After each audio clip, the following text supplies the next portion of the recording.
Hey, what's up guys? Welcome back, and today we're going to talk iPhone X. So you might notice this is a little weird. You might be wondering why I'm in a car, and that's a good question. I'm not going to answer it, but it is a good question. As you might have noticed, I've fallen really far behind on making videos, so I'm trying to switch it up, make it both a little easier for me to make the videos, and also hopefully make them a little better. I know the glasses are weird, but I honestly can't see without them. The sun is like really bright. And I know the headphones are weird, but they have my microphone on them. So we'll adjust. We'll get this better. But for now, I think this kind of works. Let me know what you think down below. So obviously I'm not the first to talk about the iPhone X, and originally this was going to be like a full-fledged review video. But what I realized was I don't have several other smartphones to compare the iPhone to.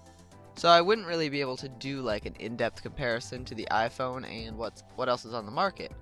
So if you want to see one of those videos, I suggest like Marques Brownlee or The Verge. They make great videos. I will link them right up over there, I think.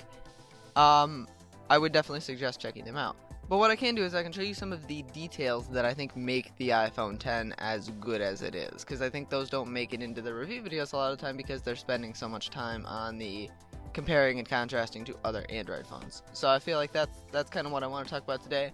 Let me know what you think about it. I might do other videos like this, or if it's terrible, I'll go back to what I was doing. But it's worth a shot. I want to kind of mix things up a little bit. So in a little bit, I will mention a few of the things that do bother me about the iPhone X. So if you feel like I'm being completely unrealistic, just stick around to the end. I will get to that. But let's just jump right into some of the things that I really do like about it. So the first thing I feel the iPhone has been doing really well since the 6S is the vibration motor. If you've never felt the vibration motor in an iPhone, you're really missing out. And I know it seems like such a minute detail that no one would care about, but it is really, really good. It's a lot more precise, and it's a lot stronger than a lot of other phones. It doesn't feel like your phone's vibrating apart. It feels like it's really sending a vibration to you. It feels really, really nice. Now on its own, that wouldn't be such a big deal if it was just for text notifications and phone call notifications and stuff like that, but what iOS does is it integrates that into the OS in a meaningful way. So like if you're scrolling through a list, it'll give you a little tactile feedback. If you're scrolling through one of those little circular things like in the menus, it'll give you feedback on that as well. It feels really, really good, and it really adds to the experience. I really think it makes a difference. Next is the speakers, and I know it's not the only phone with dual speakers. In fact, it's not even close to the first phone with dual speakers, but they are really, really nice. Makes it so you can't cover them up when you're just holding the phone, and they're really, really loud, and they do sound pretty decent. Obviously, it's not going to replace a Bluetooth speaker, but they're definitely a lot better than what Apple's had in the past. And I know they are a lot better than a lot of the competition as well. I really, really appreciate them. A car? There is a lady in a car that just pulled up, and she has like 3 dogs that could totally eat me. I don't know how you do. I don't like walking my 2 dogs alone. Oh, that's what she's doing. She's letting them into the tennis court. Alright, so next is another thing Apple is definitely not first to, and that is wireless charging. Now, wireless charging is really, really nice. I know a lot of people don't care or don't like it. I don't know why, but I know it's not a huge thing for a lot of people. I really, really like it. I've switched like entirely to wireless charging with my new iPhone. I have a wireless charger on my desk, a wireless charger in my living room, and then I have all wireless headphones too. So I have the Beats Solo 3s that came with my MacBook, and I will make a video on those soon, but they are really, really nice. The only time I use wired anything is when I go to the gym. I still use the Lightning AirPods that came with my phone. Other than that, going completely wireless is super, super nice. It's really, really an awesome experience. The next thing I really like about the iPhone X is the screen. Now, I will talk about later something that really bothers me about the iPhone X screen. But as far as what I like about it, the OLED is super, super nice. It looks really, really awesome. The colors are great. Yes, it has a blue shift if you turn it, but honestly, you don't turn your phone when you're looking at it, so I never notice it. I wouldn't worry too much about that. With this or the Google Pixel, I don't think it's a big deal. So you will end up with apps that don't support the iPhone X's aspect ratio, but luckily when it does do that, and it does have to crop them, with the OLED screen, you'll get nice deep black bars. So it basically looks like an iPhone 8, the smaller version, because they look like bezels. They don't look like the screen because they're not glowing. They're completely off, so it looks a lot nicer. And aside from that, just everything looks really awesome. And when you do get apps that are optimized for the iPhone 10 screen, they wrap right up around to the edges and it looks absolutely gorgeous. So staying on the topic of the iPhone 10 screen, one thing I cannot for the life of me understand why more Android developers haven't taken hold of is 3D Touch. Yeah, I love 3D Touch. It's really awesome. I know a lot of people don't care. A lot of people only use it when they're forced to by iOS. I really like it. I think it adds a lot. The previews, peek and pop previews, are really, really nice. And it just feels really good. Like, again, with that Taptic engine, the vibration motor, it feels awesome. It feels like a solid button press. And as long as there's no lag, it feels like you're literally pushing a button. It's really awesome. And I think if more people used it, developers would get even better at integrating it in, and I think it can be a real big thing. So I hope more Android phones take a hold of it because it will expand its use in iOS as well. If more developers are into it, more people are using it, more developers will make things for it, and it will get even better than it is. Now, we're not going to spend a lot of time on the camera because, again, I can't compare it with the competition, but just let me tell you, the camera is really fantastic. It's better than any phone I've ever had. In fact, this video is being shot with the front-facing camera on the iPhone 10. Yes, I know I could be shooting with the back one, but then I can't see the setup. We'll get it figured out. But the camera is really, really good. Both the video recording and the photos. They look really awesome. The colors are great. Sharpness is great. Portrait mode works really well. I know it's not new for the iPhone 10, but it is great. Portrait mode on the front-facing camera is terrible. People are not lying to you when they tell you it's terrible. If you ever tried to take a picture with it, it doesn't work now. It just cuts off part of your head and then it doesn't blur part of the back. It's not good. But other than that, the camera on the iPhone 10 is fantastic. And it's great because I don't have to worry about making my purchasing decision based on the camera because the camera is always solid on the iPhones. Next, I want to talk about gestures for just a minute. I like the gestures. I think they work really well. There is one particular gesture that bothers me a lot, and we'll get to that in just a minute. But as far as swiping up to go home, I feel like it's faster. I like that there's no physical button because I can't ruin it. I actually ruined the physical button on my 5S. So I had to replace it and I lost Touch ID, which was kind of a bummer. But I like the gestures. I think they're good. Being able to swap between apps really quickly is really nice. And I think going home by swiping up is fine. There are some things that could use improved, but I think as a premise, gestures are good. I think that is the way we're moving. Next, I really do love that it is waterproof. Now, I know, again, that's not a one-of-a-kind thing for the iPhone, but I do really appreciate it being waterproof. Now, I haven't thrown it in a lake or tossed it in a snowbank yet, but I washed my 6S about a week ago. It was on my bed. I folded up my bed sheets, put them in the wash, and I washed it. It kind of turns on. It goes into recovery mode, but then it goes out of recovery mode. It's all kind of messed up. And, knowing that this phone would probably survive that is kind of a bonus. It's a nice peace of mind. It shows you a real-world scenario where waterproofing would be useful, even if you don't toss your phone into a pond. Next up are two things that kind of go hand in hand, and that is the fact that there's no branding anywhere on the phone. And I don't even just mean AT&T logos on the back of the phone. But I mean even the FCC logos and all of that stuff are gone at the bottom of the phone. It looks really clean. Obviously there's an Apple logo still, but it looks really clean. And I think anytime I pick up another phone now, even my 6S, my paperweight, it looks old in comparison. I know it's a small little thing, but it looks so much cleaner when you can just eliminate all that mandated stuff. It makes it look really, really nice. And then on the same topic of that, the lack of bloatware in iOS is really nice. Now, obviously, we can go back and forth debating skins for Android all day. That's completely an opinion thing, but I think we can all agree no one wants Verizon or AT&T apps preloaded onto their phone. And with the iPhone, you won't get any of that. And there aren't that many other Android phones that will give you that sort of experience. A lot of times if you buy an Android phone, you'll end up with all sorts of stuff pre-installed on it, and you will never get that with an iPhone. That's just something you don't have to deal with, and I really, really appreciate that. Not a lot of people talk about it, but I really appreciate it. I think it adds to the experience when you're not reminded that they kind of sold out to one of the carriers. So now we're going to get into some of the things that do bother me about the iPhone 10, but first I feel like it's important for me to say the things that don't bother me. I don't miss the headphone jack. Like I said, I've gone fully wireless, and I think once you do that, it's a much better experience. I get why people are mad, but me personally, it doesn't bother me. I also don't mind not being able to customize the home screen quite as much as you can on Android. Put widgets everywhere.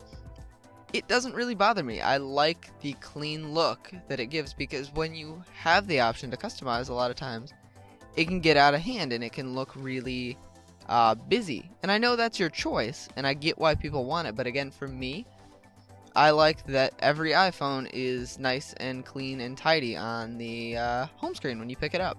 And I know that's at the expense of customization, but personally, it doesn't bother me. And then another thing that doesn't bother me is the whole slowing down older iPhones, because I do get why they did it. I understand why people are mad. Again, don't get me wrong. I understand why you're pissed off. But for me personally, it's not something that bothers me. I get why they're doing it. And it's not something that's going to deter me from buying an iPhone in the future. But let's get to a few things that do bother me. If it feels like I'm just in love with the iPhone and it can do no wrong, let me tell you, there are things that Apple does and that the iPhone does that do actually get on my nerves. I swear the exposure just changed. If the exposure changed, I'm sorry. I don't know why. So first of all, on things I don't like, let's talk about Face ID. Now, I do think Face ID is going to be the way phones are going to be in a couple years. I do think it's a better option, but as of right now, it's not as bulletproof as Touch ID. It doesn't work every time, especially if like I'm laying down, or I have, like, if you're laying down in bed, it doesn't work. If you're in direct sunlight, it doesn't work. It's not as bad as people thought it was going to be. It's definitely better than I thought it was going to be. But it's not foolproof. And I know for some people, not being able to program multiple faces in is a big deal. If you want like you and your partner to be able to get into the same phone, you won't be able to do that. Now, it is more secure, and it does work pretty well, but as of right now, it's not as great as Touch ID. I will agree to that. Next, let's talk about the screen. I know I just said how beautiful it is, and that is true, but the aspect ratio really bothers me. It's not that it's not a good aspect ratio, it's just that it doesn't conform with everything else. 16:9 video does not work with it. Like right now, as I'm recording this, the viewfinder, it's cut off. Like the screen ends, or the picture ends, and then the screen goes on. It just doesn't look great. And like, I know apps will get updated, but 16:9 is still the standard video format. So for watching YouTube videos and movies, you're either going to have black bars, which make the screen basically the size of a standard iPhone 8, iPhone 7, iPhone 6, 6S. It makes it small, or you can cut it off. In some videos, it looks fine to cut it off, but a lot of them you'll end up cutting off part of the video, part of the important video. So I don't like the change in aspect ratio. I really wish the screen was still at least a lot closer to 16:9. And I know the Galaxy S8 did the same sort of thing, and I didn't like it on there. I don't like it on the iPhone 10. I think it was nice. We finally had like a set aspect ratio. We went from 4:3 to 16:9. People were happy. And now they're kind of throwing that away. And it gets on my nerves, for sure. I'm not going to go on and on about the price. It is really expensive. It's not more than the Note 8, but it's more than almost every other phone. And I do feel like it's a bit much. I wish the iPhone 10 had just been Apple's phone for the year. I think it would have been a good time to kill the multiple sizes, because it's kind of right in between. And I wish they had just kept it at the $750 or whatever it is, $800 that the iPhones normally are. I wish it had just been their phone. I feel like it would have been really awesome at that price point, but at $1,000, it is expensive. And it's not outrageously expensive when you put it in an installment plan like most people will get it. It's only an extra few dollars a month. But it is more expensive, and it is kind of unreasonable that it's so much more than even the really expensive phones that it's competing against. Next, let's talk about one thing that really bothers me. One thing I've loved about iOS since I got my first iPhone, even since I had iPod Touches, was that it was really smooth. It was bulletproof. It worked every single time. It was smooth. It was faster than everything else. And with the last couple versions of iOS, that's kind of faded away. It has glitches, it has slowdowns, it crashes. My lock screen keeps disappearing. I don't know. I know I looked on the forums, and that was something that's happened to other people. the clock and all my notifications will just be gone. And yes, I can restart my phone and fix it, but those are the kind of glitches that really slow down your day, slow down your workflow if you're using your phone a lot. And that's the kind of thing we didn't have to deal with in iOS just a couple of years ago. So I really want them to focus on getting iOS back to that really bulletproof and smooth OS that it once was, and less on adding features. I know people like new features, don't get me wrong, I like new features. But I love having iOS really smooth and really well made, and it's starting to stray from that. I think iOS 11.3 gets closer to that than it had been for a while, but I think they need to keep moving in that direction. Alright, final two things, and then I will shut up and you can get on with your day. The camera sticking out really bothers me. Now, I know I can't say, oh, you should be able to engineer it and make it thinner. I get that it's going to stick out, but they could make the phone thicker. No one would complain if the phone was just a little bit thicker. The camera wouldn't stick out. It wouldn't break. My brother's broken 2 camera lenses on his 6S Plus. And I know my cousin's broken at least 1. It's a bad design having it stick out like that. It looks bad, and it puts the camera at a risk of being broken. If the phone was just a little thicker, battery life would be longer, cooling would be better, all that, and it wouldn't stick out. It just seems like, I know they don't want to make the phones thicker, but I don't, especially with the 6 and 6S, I don't know why they made it thinner in the first place. It would have been so much better if it was just a little bit thicker and the camera lens didn't stick out. Am I wrong? And then last but not least, I said I'd get back to the gestures and what bothers me about them. There's one gesture in particular that I can't get over, and that's where Control Center is. Control Center, you have to swipe down from the top right. Does it mirror the video? I honestly don't know. I think that's the top right. You swipe down from the top right to get to it. It's really hard to get to. Compared to just swiping up from wherever you are, having to reach to the top right. I have small hands. Like, I can't reach the top right corner. So I have to adjust my grip or use a second hand. It's not good. I wish they had put it in with the multitasking, like on the iPads now. They had the same sort of issue. It was a swipe up to go home thing. They put it with the recent apps right off to the right there. That would have been awesome. You could swipe up and to the left to get to Control Center, just like you swipe up and to the right to get to the recent apps. That would have been great. It would have worked. Obviously it's not perfect, but it had to be moved. That would have been so much better than where it is. Being in the top right is just awful. Apple, please fix your mistakes. It's not good. It's not good. In the end, though, I really do think the iPhone X is the best smartphone for the most people. Obviously, not everyone has the same opinion as to what makes a great smartphone great, but I feel like the iPhone is still the most well put together, overall best working smartphone. It gets all the key points you'd like: camera, screen, battery. The battery life in the iPhone X, awesome. That's something I didn't mention, but I really do like it. Coming from my 6S, it's tremendous. I can make it through a full day as long as I charge it overnight. I think it's really just super well designed and well put together. Everything works, and I think because of that, it fits into most people's lives the best. And I think that's the reason a lot of people buy iPhones, is because it just works. Obviously, there's the whole it's easy for people that aren't so technologically advanced to use. But I also think just it working, and that's why I like it, is it just works. And that's why it annoys me so much that iOS has as many bugs as it does. Because that whole it just works thing is really, I think, Apple's strong suit. And I think that's what makes the iPhone different. So I don't think they can stray away from that too much. But I do think hardware and software designed for each other and extreme attention to detail, it's hard to find a lot of faults with the iPhone X. I think it's a really awesome phone, and I really like mine. I'm not at all upset with my purchase. I think it's awesome. Anyway, today's question of the day is, what did you think of The Last Jedi? If you saw it, I'd love to hear your opinion. Personally, I really liked it. I think The Force Awakens and The Last Jedi are awesome. I haven't seen Rogue One. I do have to see that. But I love the 2 new movies. They're really great. I think they're great additions to the series. They incorporate a lot of the stuff people loved about the originals, a lot of the characters and stuff. but they also add their own plot points and they also add their own characters. And I really like it. But again, let me know by tapping the eye. Again, I think it's over there. I'm probably wrong and I look stupid.